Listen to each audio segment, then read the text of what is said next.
Halo semuanya, perkenalkan saya Farisa Bogdadi dengan NIM 200611022242 dari kelas 5B5 Manajemen Fakultas Ekonomi dan Bisnis Universitas Samratulangi Manado. Nah, pada video kali ini saya akan menjelaskan mengenai materi dari kelompok 1 yaitu perilaku biaya. Nah, pertama-tama saya akan menjelaskan pengertian dari perilaku biaya. Jadi, perilaku biaya ini adalah cara biaya berubah dalam hubungannya dengan perubahan penggunaan aktivitas. Perilaku biaya merupakan hal yang penting dalam pengambilan keputusan, estimasi biaya di masa yang akan datang, dan evaluasi terhadap pelaksanaan di masa lalu. Nah, selanjutnya bagaimana menentukan sifat-sifat pola perilaku biaya? Dalam hal ini terdapat 3 faktor utama yang mempengaruhi sifat perilaku biaya. Di dalamnya harus bisa dipertimbangkan. Ketiga faktor utama tersebut adalah sebagai berikut. Yang pertama, menyeleksi seluruh biaya dan juga menyelidiki pola perilaku di dalamnya, sehingga biaya ini akan bisa dikatakan sebagai variabel yang tidak bebas dan akan dinyatakan dengan simbol huruf Y. Nah, yang kedua, memilih dan juga menyeleksi biaya bebas yang bisa menyebabkan biaya dalamnya menjadi berfluktuasi, sehingga pada fungsi pernyataannya akan dinyatakan dengan Y sama dengan Fx. Dan yang ketiga ada memilih dan juga menyeleksi kegiatan yang dianggap relevan, di mana biaya variabel bebas dan tidak bebas di dalamnya akan dinyatakan pada fungsi biaya yang berlaku. Rumus dalam biaya tersebut akan dinyatakan dengan Y sama dengan A tambah Bx. Nah, bagaimana metode perilaku biaya dan cara menghitungnya?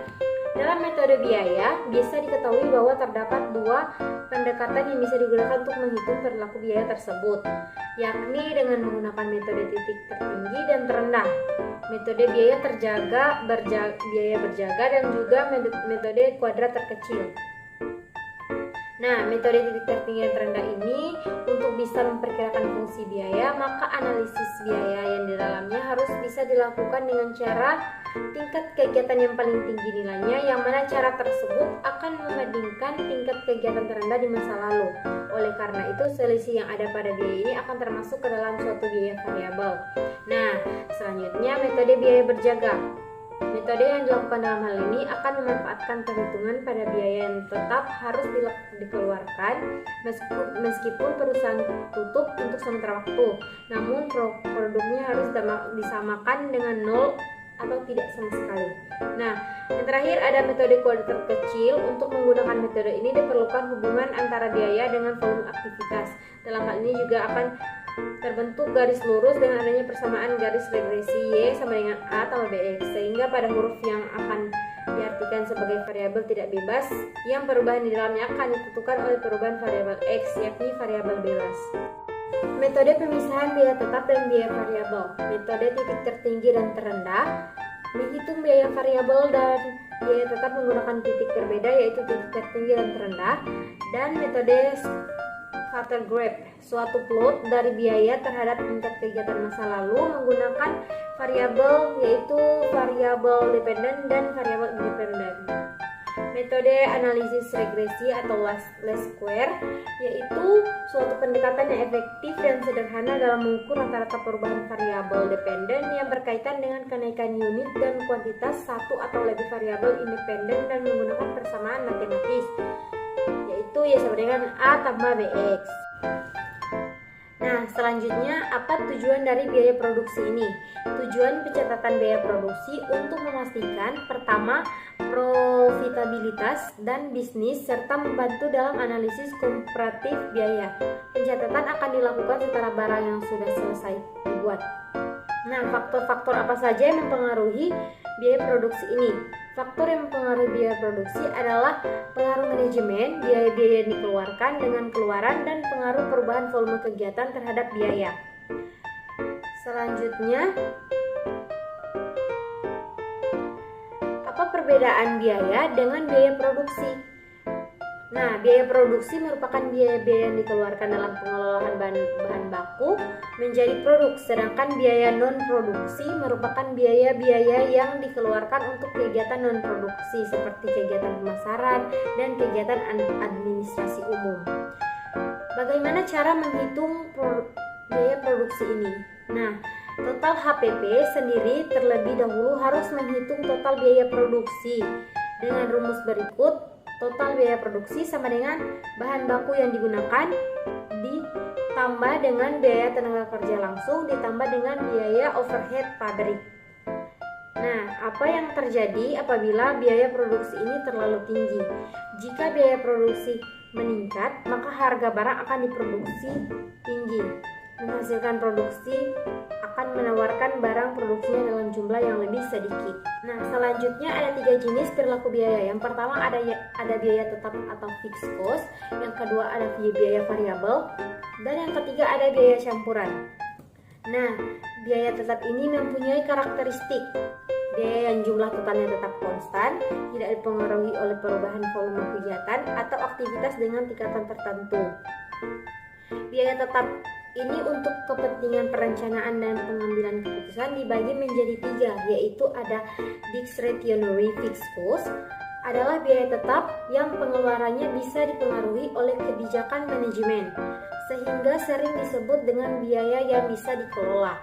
Contohnya biaya penelitian dan pengembangan, biaya pendidikan dan pelatihan karyawan, serta biaya promosi dan advertensi. Yang kedua ada committed fixed cost, adalah biaya tetap yang dibebankan atau dikeluarkan karena keputusan yang lalu yang berhubungan dengan ramalan penjualan jangka panjang.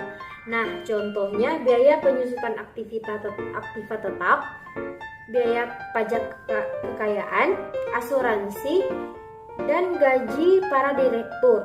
Nah, yang ketiga ada biaya tetap bertingkat, adalah biaya tetap yang jumlahnya tetap pada kapasitas tertentu, tetapi tidak akan berubah pada kapasitas yang lain. Contohnya gaji pegawai pengawas produksi. Nah, yang kedua ada biaya variabel atau variable cost. Biaya yang jumlah totalnya akan berubah secara proporsional dengan perubahan volume kegiatan. Biaya variabel berubah secara proporsional dengan tingkat produksi, yang berarti bahwa total biaya variabel meningkat ketika lebih banyak unit produksi dan menurun ketika lebih sedikit unit yang diproduksi. Untuk tujuan perencanaan dan pengawasan, biaya variabel dibedakan menjadi 3. Yang pertama, engineered variable cost, adalah biaya antara masuk dan keluarnya mempunyai hubungan yang erat. Contohnya, biaya bahan baku.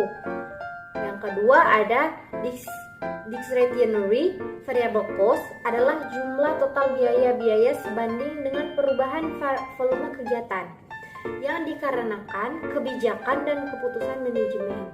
Contohnya ada biaya iklan yang ditetapkan oleh manajemen. Dan yang ketiga, biaya variabel bertahap, adalah biaya variabel yang berubah setahap demi setahap dalam waktu atau tingkat kegiatan tertentu. Contohnya tenaga kerja langsung. Dan yang terakhir ada biaya campuran atau mixed cost.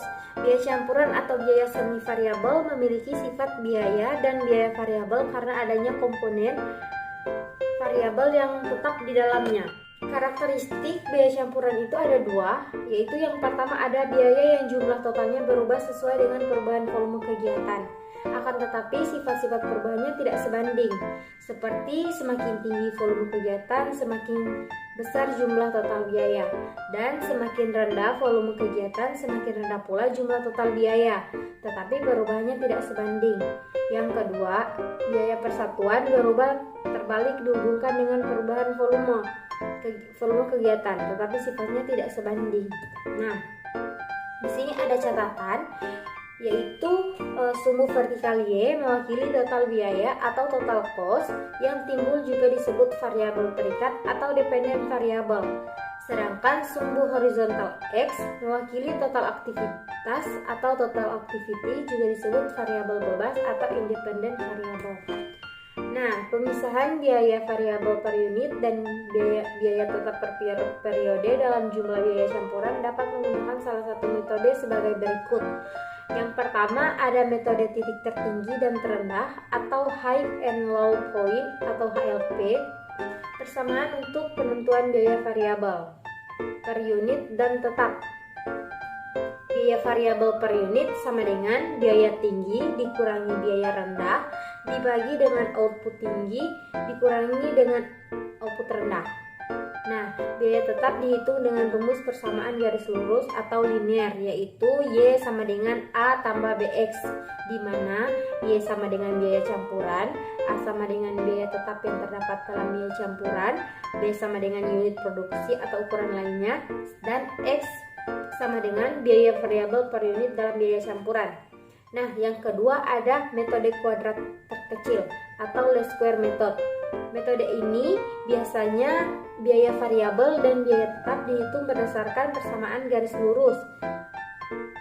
Contohnya yaitu seperti Y sama dengan A tambah BX, di mana Y sama dengan biaya campuran rata-rata per periode atau aktivitas, A sama dengan biaya tetap yang terdapat dalam biaya campuran, B sama dengan unit produksi atau volume kegiatan atau ukuran lainnya seperti jam mesin dan jam tenaga kerja, dan X sama dengan biaya variabel per unit dalam biaya campuran.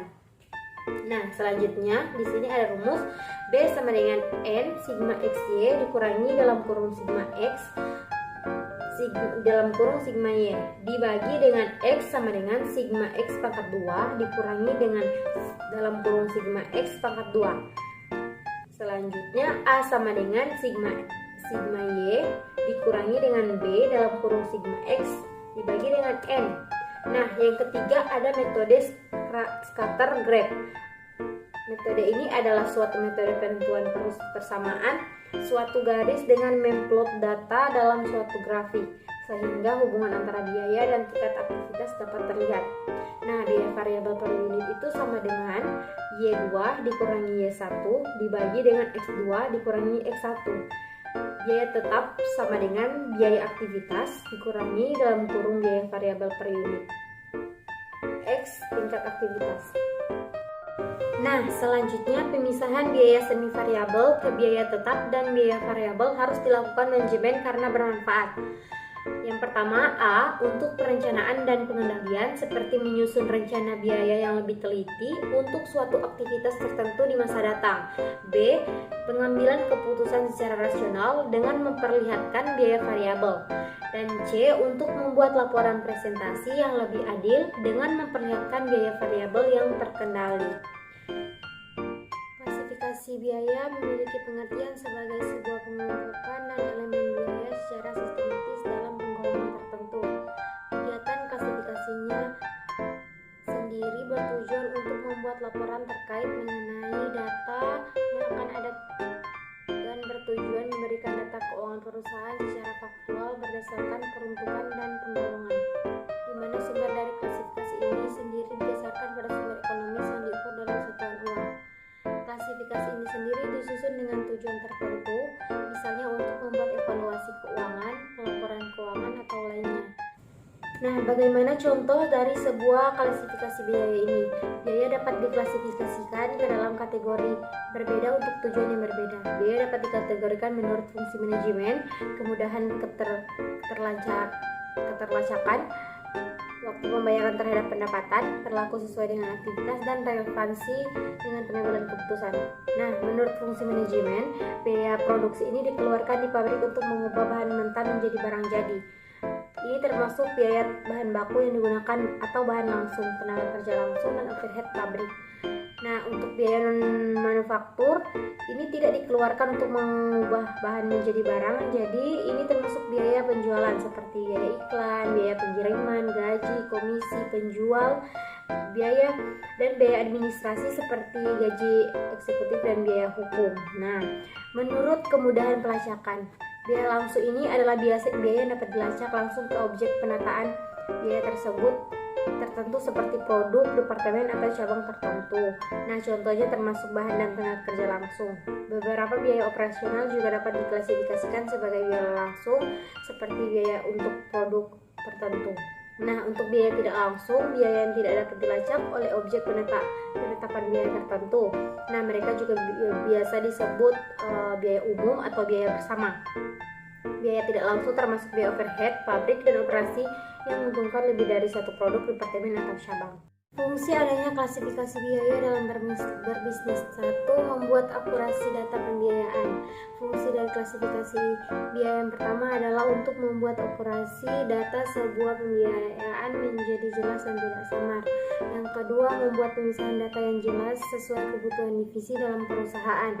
Dengan adanya klasifikasi biaya yang jelas dan transparan, maka tentu saja antar divisi perusahaan bisa mengajukan dengan kebutuhannya. Yang ketiga, menekankan kerancuan biaya pembiayaan. Selain memiliki manfaat dan keuntungan seperti di atas, maka tentu saja peranan dari klasifikasi pembiayaan sendiri dapat perusahaan adalah menghindari keracunan dan bias pada data keuangan. Yang keempat, tidak adanya kemungkinan biaya berulang. Dengan melakukan sebuah klasifikasi pembiayaan dan pembuatan pelaporan, maka menjadi memungkinkan sekali untuk menekankan data tidak valid. Data ini sendiri dimaksudkan sebagai sebuah catatan biaya berulang yang bisa saja terjadi dalam penyusunan keuangan. Yang kelima, membawa keuntungan perusahaan dalam pengelolaannya. Divisi keuangan pastinya akan menjadi lebih mudah mengelola rangkaian data keuangan dengan adanya klasifikasi ini. Fungsi dan keuntungan membuat klasifikasi pembiayaan ini sangat banyak bagi perusahaan ketika mengelola jalannya bisnis. Oleh sebab itu, banyak bisnis tidak menyepelekan kegiatan klasifikasi biaya ini pada usaha mereka. Jadi kenapa perilaku biaya ini sangat penting dalam pengambilan keputusan manajerial? Perilaku biaya ini dianggap sangatlah penting bagi perusahaan untuk mengambil keputusan manajerial, karena dengan sebuah pemahaman akan perilaku dari biaya tersebut, seorang manajer akan dapat mengetahui segala macam klasifikasi dari biaya dan juga bagaimana cari cara biaya agar dapat berubah menjadi sesuai dengan perubahan penggunaan akan aktivitas, sehingga akan dapat dilakukan perencanaan, pengendalian, dan juga pengambilan dari keputusan yang dianggap akan sesuai dan juga efektif apabila terjadi berbagai macam perubahan tertentu yang berada di dalam sebuah perusahaan, dan juga dilakukan dengan sebuah estimasi biaya yang ada di masa yang akan datang, dan juga evaluasi dari pelaksanaan tindakan. Selanjutnya ada metode biaya berjaga atau standby cost method. Metode ini mencoba menghitung berapa biaya yang harus tetap dikeluarkan andai kata perusahaan ditutup untuk sementara, jadi produknya sama dengan nol. Contoh berdasarkan data di atas, misal pada tingkat reparasi dan pemeliharaan 8.000 jam mesin per bulan, biaya yang dikeluarkan sebesar 1 juta. Sedangkan menurut perhitungan apabila perusahaan tidak berproduksi, biaya reparasi yang tetap harus dikeluarkan adalah sebesar Rp400.000. Maka penentuan biaya variabel dan tetap dapat ditentukan sebagai berikut. Biaya yang dikeluarkan pada tingkat 8.000 jam mesin sama dengan Rp1 juta. Biaya tetap atau biaya berjaga sama dengan Rp400.000, selisih Rp600.000. Nah, biaya variabel per jam ada Rp600.000 dibagi dengan 8.000 sama dengan 75 jam per mesin. Dengan demikian, fungsi biaya reparasi dari pemeliharaan tersebut dapat dinyatakan secara matematis sebagai berikut, yaitu Y sama dengan 4 juta tambah 75X. Nah, selanjutnya metode kuadrat terkecil atau least square quadrant method. Dalam persamaan garis regresi, Y sama dengan A tambah BX, di mana Y merupakan variabel tidak bebas atau dependent variabel, yaitu variabel yang perubahannya ditentukan oleh perubahan variabel X yang merupakan variabel bebas, atau independent variabel. Variabelnya menunjukkan biaya, sedangkan variabel X menunjukkan volume kegiatan. Demikianlah penjelasan saya mengenai perilaku biaya di dunia akuntansi. Jadi bisa disimpulkan bahwa perilaku biaya didefinisikan sebagai sejauh mana biaya berubah seiring dengan perubahannya tingkat aktivitas sebuah organisasi. Nah, biaya dapat berlaku sebagai biaya tetap, biaya variabel, biaya bertahap, dan biaya campuran, atau seringkali disebut biaya semi variabel. Biaya tetap dapat berlaku sebagai biaya tetap komitmen atau biaya tetap diskresi. Biaya tetap komitmen tidak dapat dengan mudah berubah, tetapi biaya tetap diskresi dapat berubah kapan saja jika manajemen memandang perlu. Manajemen juga mungkin mengklasifikasikan biaya tetap dan juga biaya variabel berdasarkan pilihan produk atau jasa, kapasitas, teknologi, insentif dari kontrol biaya. Ukuran biaya memperhitungkan perilaku biaya ke dalam komponen biaya tetap dan biaya variabel. Perilaku ini diukur berdasarkan pemicu biaya dalam rentang relevan aktivitas pemicu biaya. Biaya tetap biasanya diperkirakan per periode, biaya variabel diperkirakan per unit pemicu biaya.